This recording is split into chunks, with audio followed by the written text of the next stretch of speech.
With the release of Season 6 and the newest weapon added to the heavy class, the N134 minigun, we have all quickly discovered this weapon is not as overpowered as the trailers have portrayed it to be, and that is quite disappointing.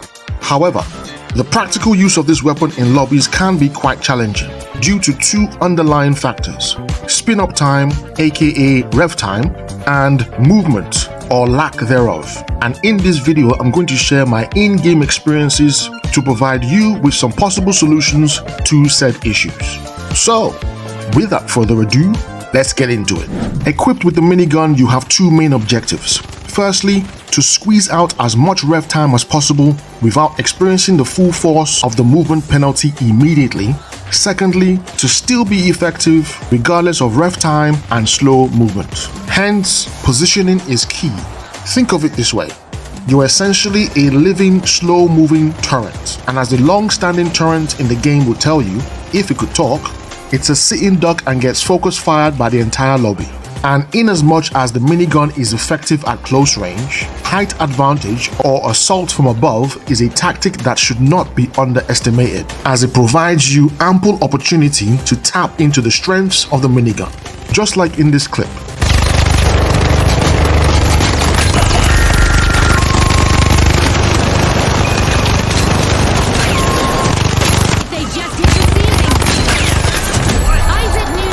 Assault from above minimizes the risk of rev and reload times, helps you reposition and back up into cover in case of being challenged by long-range weapons, and anyone who is brave enough to push a heavy on height with a revved up minigun will do so at their own risk.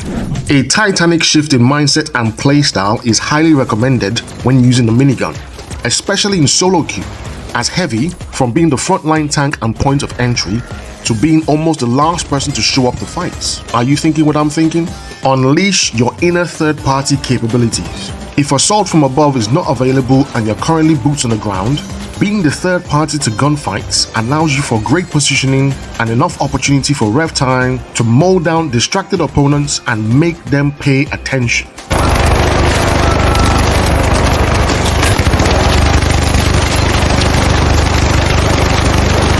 The third-party strategy is almost counterintuitive and a selfish playstyle for heavy, but you're not entirely useless to your team, as the fortified strength of the minigun is showcased in all its glory during cash-out defense. Cash-out defense is one of your prime objectives when wielding the minigun, and as heavy being dominant in closed space areas, and the strength of the minigun being in close to medium range, allows you to provide aggressive, suppressive, and incredible defensive firepower. With two mediums on your team running the turret specialization, you're essentially the third turret that can easily reposition to fortify a cash-out point.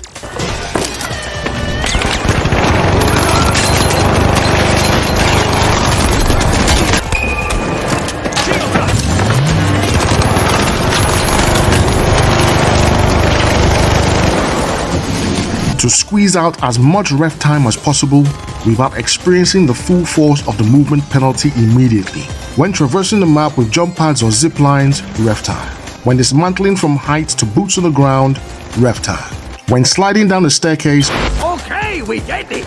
It should be a point of habit to semi-rev the minigun every chance you get, as it will save you in ambush situations or during poor rotations when you're caught out in the open and the entire lobby have you in their LOS.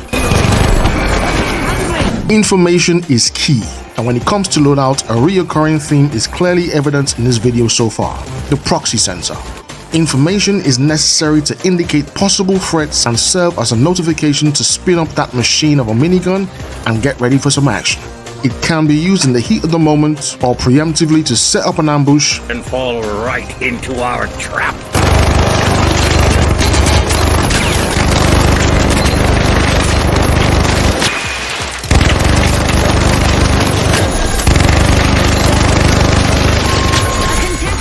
Another util that is highly recommended to gain you those vital seconds to get the minigun going is the dome shield. Underhand deploying the dome shield at close range could be the difference between life, a pile of coins, or clutching some intense 1v1 situations.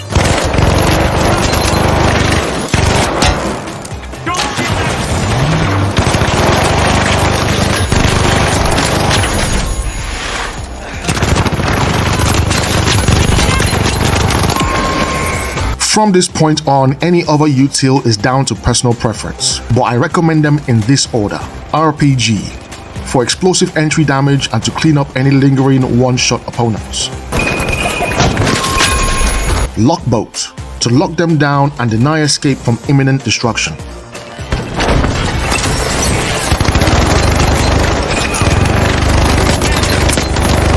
Flashbang, to blind them and give you opportunity to take advantage of their disorientation, plus to grant yourself enough ref time and good positioning. You could also get goofy and pair up the gravity cube with the minigun for some attack from above helicopter action.